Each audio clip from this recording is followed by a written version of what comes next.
So ito si Amo habang kumakain kami ng breakfast, no, kasi gumawa siya ng sandwich. Tapos ginawa niya din ako ng sandwich. Then coffee na rin.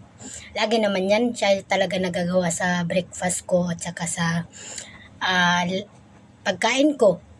Lagi na yan siyang nagaganyan. Siya na yung gumagawa talaga. Totoo lang. Pag nandito yan, hindi na ako gumagawa ng pagkain ko. Siya talaga.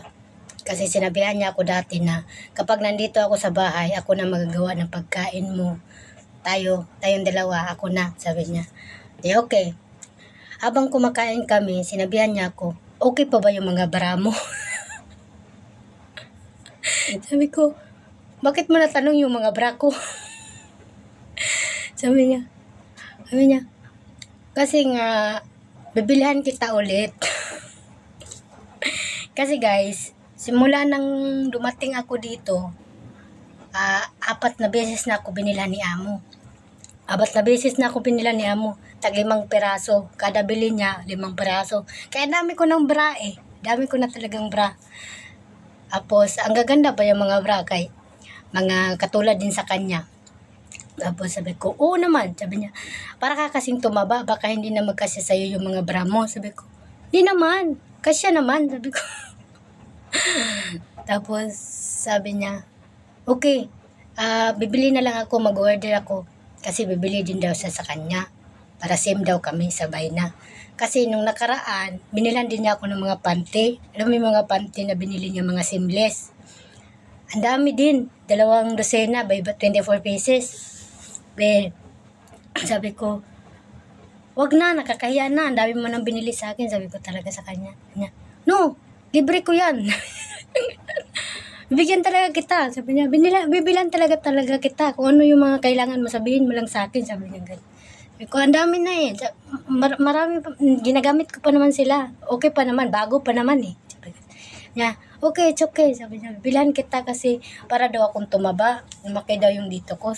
Tumaba ba ako? Sabi niya, hayaan mo na, bibili na lang ako. Tapos pinatingin niya ako kung anong gusto kong kulay, ganyan. Habang kumakain kami. Sabi ko, black na lang, black. Tapos yung beige, ganun.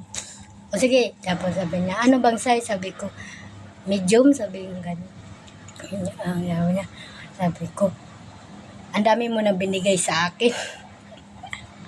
Baka pag-aalis ako dito, bawiin mo. Binira ko lang siya. Sabi ko, ha? Hindi ha. Sabi niya, basta kung ano yung mga kailangan mo, sabihan mo lang ako. Sabi niya, bibilan kita. Hindi ko yan ibabawas sa sweldo mo. Talagang hindi naman talaga niya binabawas lahat ng mga binibili niya sa atin. Ganun pa rin yung sweldo ko. Tapos, kung may mga holiday, ayan, dinadagdagan niya, double, ganyan.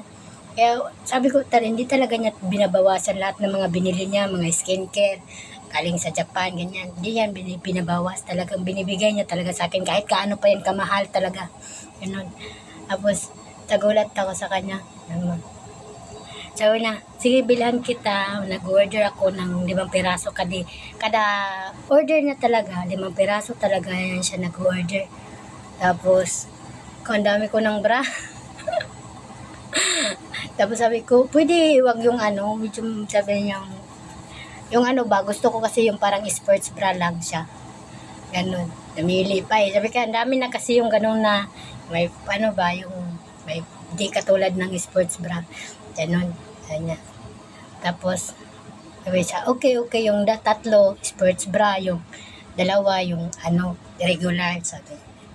Sabi niya, ko, grabe na talaga, ang bait na talaga ng amo kong babae. Simula nang nagsabi ako sa kanya na hindi na ako mag-renew last, nung nakaraan na hanggang 2028 na lang ako. Awan ko ba, parang ang na niya, ang sobrang bait-bait niyan talaga niya.